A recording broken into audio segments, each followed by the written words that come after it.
Hi, నా తెలుగు బంధువులకు స్వాగతం. నేను మీ జోగవర్ కుమార్.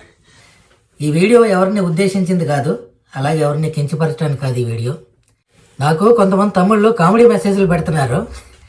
ఆ విషయం గురించి మాట్లాడదామని ఈ వీడియో చేస్తున్నాను అనమాట.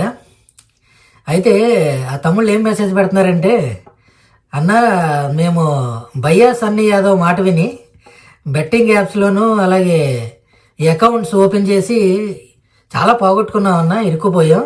బెట్టింగ్ యాప్స్లో మేము లక్షలు పోగొట్టుకున్నాం, మొత్తం ఆస్తులన్నీ అమ్ముకున్నాం.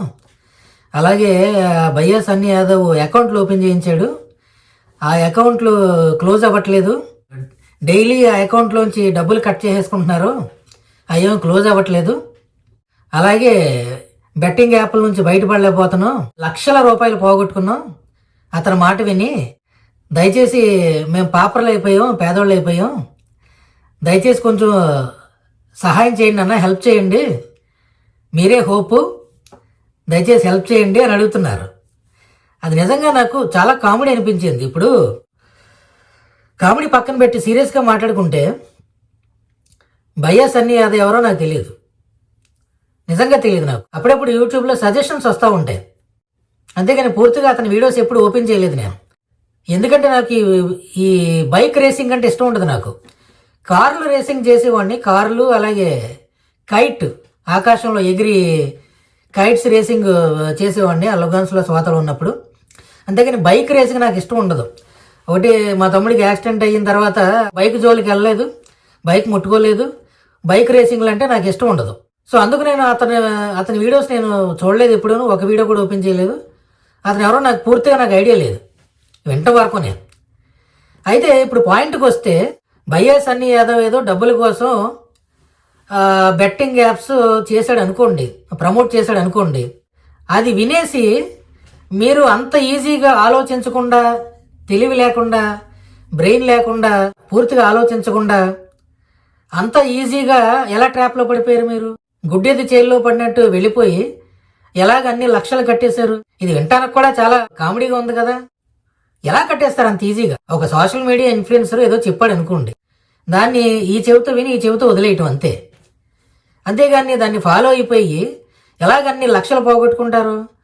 అంటే ఏదో ఆశపడే కదా, దురాశ కలిగింది, బెట్టింగ్ యాప్లో ఎంత పెడితే ఎంత వస్తుంది అని మీరేదో క్యాలిక్యులేషన్ చేసుకుని ఆ దురాశతో డబ్బులు పెట్టారు. దురాశ దుఃఖానికి చేయటం అన్నారు పెద్దలు. డబ్బులు పోగొట్టుకున్నారు. డబ్బులు పోగొట్టుకుంటే ఆ పోగొట్టుకున్న డబ్బులు ఎలా సంపాదించాలన్నది కష్టపడి ఆలోచించి బాగా కష్టపడాలి, సంపాదించుకోవాలి. అంతేగాని నన్ను అడగటం ఏంటి? నేను ఏదో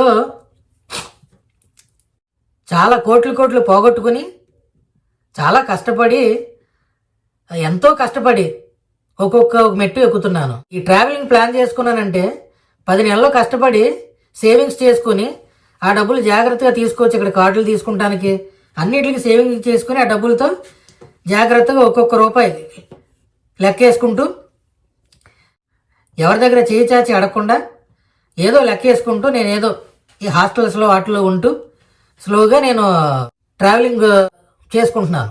కనీసం బట్టలు కొనుక్కుంటానికి కూడా నేను దాంట్లోంచి, ఆ బడ్జెట్లోంచి డబ్బులు తీయట్లేదు. నేను ఆ సింహాలు కొరికేసిన బట్టలు వేసుకుని తిరుగుతున్నాను. మొన్న ఫ్లైట్లో జర్మనీ వెళ్ళేటప్పుడు నా పక్కన కూర్చున్నవాడు ఆ ఎయిర్ హోస్టెస్ని పిలిచి వేరే సీట్ అడిగి వేరే సీట్లోకి వెళ్ళిపోయాడు నా పక్కన కూర్చున్నవాడు. ఎందుకంటే నా బట్టలో సింహాలు కొరికేసినాయి. ఎంత చేసినా సింహాలు ఆ వాసన వస్తూ ఉంటుంది, స్మెల్ వస్తూ ఉంటుంది. అందుకనమాట వీడెవడో అడవిలో ఉండాల్సిన అడవి మనిషి ఫ్లైట్లు ఎక్కుతున్నాడు అనుకుంటున్నారు. బట్టలు కూడా కొనుక్కోకుండా నేను నా గోల్ ముందుకెళ్ళటానికి నేను నా బడ్జెట్ని జాగ్రత్తగా వాడుకుంటూ, ఎవరి దగ్గర ఆశించకుండా, చేయి చాచకుండా జాగ్రత్తగా వాడుకుంటూ నా ట్రిప్ నేను ఫినిష్ చేసుకుంటాను. నా ట్రావెలింగ్లో నేను ముందుకు వెళ్తున్నాను. ఆ వీడియోస్ అన్ని పెడుతున్నాను. ఎవరైనా కొద్దిమంది అన్నా చూస్తే నేను ఖర్చు పెట్టిన బడ్జెట్లో కనీసం ఒక 10% అన్నా వెనక్కి వస్తుందని ఆశ. ఫ్లైట్ ఎక్కిన దగ్గర నుంచి వీడియోస్ అన్ని పెడుతున్నాను. ఇన్ని పాటలు పడి నేను గెంటుతూ ఉంటే ఎలాగైనా నిలబడాలి, కష్టపడతా ఉంటే మధ్యలో ఇదేంటి? నాకు ఇప్పటికి 3 సంవత్సరాల నుంచి పోరాడుతున్నాను. నేను 3 సంవత్సరాల నుంచి ఎంతో కష్టపడుతున్నాను. ఫిబ్రవరి 2022 నుంచి ఇప్పటికి 2 సంవత్సరాల పైనే, 3 సంవత్సరాలు కావస్తుంది రేపు సెప్టెంబర్ వస్తే. 3 సంవత్సరాల నుంచి పోరాడుతున్నాను. ఎన్నో ఆటుపోట్లు, ఎన్నో ఎదుర్కొంటూ ఒకటొకటి దాటుకుంటూ ఒక్కొక్క స్టెప్ ఎక్కుకుంటూ వస్తున్నాను.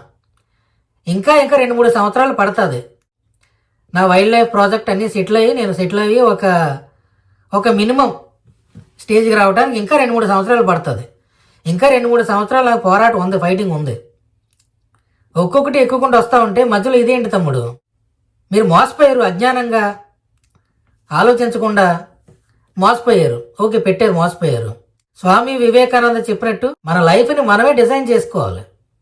ఒక పని చేసేటప్పుడు 100 సార్లు ఆలోచించాలి. సో మోసపోయినప్పుడు అది లెసన్ అనుకోండి. నాకు చాలా జరిగినాయి, చాలా లెసన్స్ వచ్చినాయి. అన్ని లెసన్స్ అన్ని దెబ్బలు తగిలి ఇది ఇలాగ అయ్యాం మనం. అదో లెసన్ అనుకోండి. ఈజీ మనీ కోసం తాపత్రయపడద్దు. ఇదంతా ఇలా ఉంటే ఎవడెవడో ఫూల్స్ వస్తూ ఉంటారు, తలకెళ్ళిన వాళ్ళు వస్తూ ఉంటారు. ఒకడు వచ్చి యాషా సబ్రీనాని అమ్మేశానంటారు, ఇంకోటి వచ్చి ఇప్పుడు కొత్తగా సీమాసింహాన్ని అమ్మేశానని అంటారు.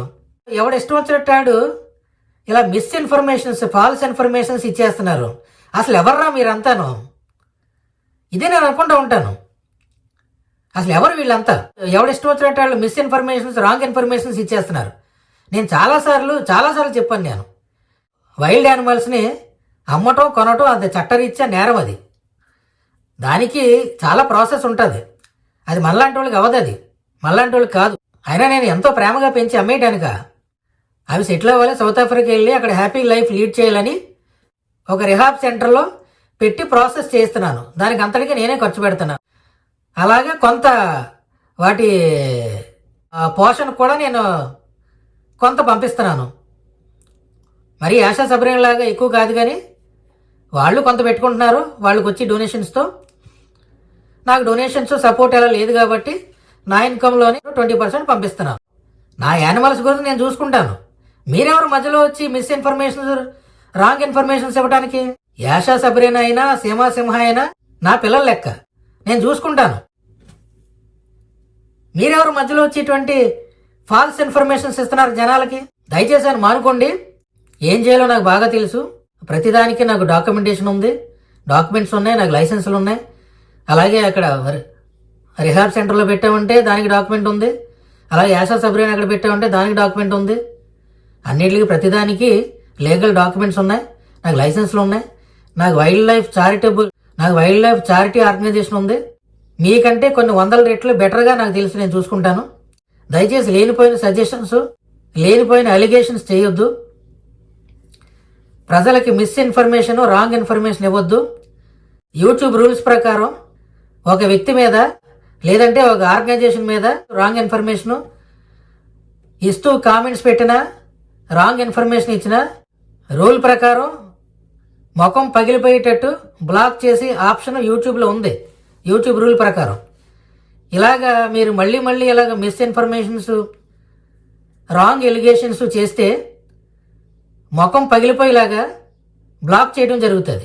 దయచేసి నా ఛానల్ నచ్చకపోతే, నేను నచ్చకపోయినా, నా ఛానల్ నచ్చకపోయినా నన్ను సబ్స్క్రైబ్ చేసుకోవద్దు, అన్సబ్స్క్రైబ్ చేసేయండి. నా వీడియోస్ నా ఛానల్ జోలికి రావద్దు. అసలు నా ఛానల్ నచ్చిన వాళ్ళు, నా వీడియోస్ అంటే ఇష్టపడేవాళ్ళు మాత్రమే నన్ను సబ్స్క్రైబ్ చేసుకోండి. మీకు వీలుంటే మీ పాసిబిలిటీని బట్టి జాయిన్ బటన్, థ్యాంక్స్ బటన్ ద్వారా నన్ను సపోర్ట్ చేయండి. అలాగే సబ్స్క్రైబ్ చేసుకోండి, అందరితో సబ్స్క్రైబ్ చేయించండి, మన వీడియోస్ షేర్ చేయండి. ఓకేనా? ఇంకా ముందు చాలా ఉన్నాయి ప్రోగ్రామ్స్. వీడియోస్ అందరికీ షేర్ చేయండి, నన్ను సపోర్ట్ చేయండి. ఓకే, ఉంటాను. మీ ప్రేమ కోసం తప్పించి మీ జోగవర్ కుమార్. భారత్ మాతకి జై, జై హింద్. బాయ్, ఉంటాను.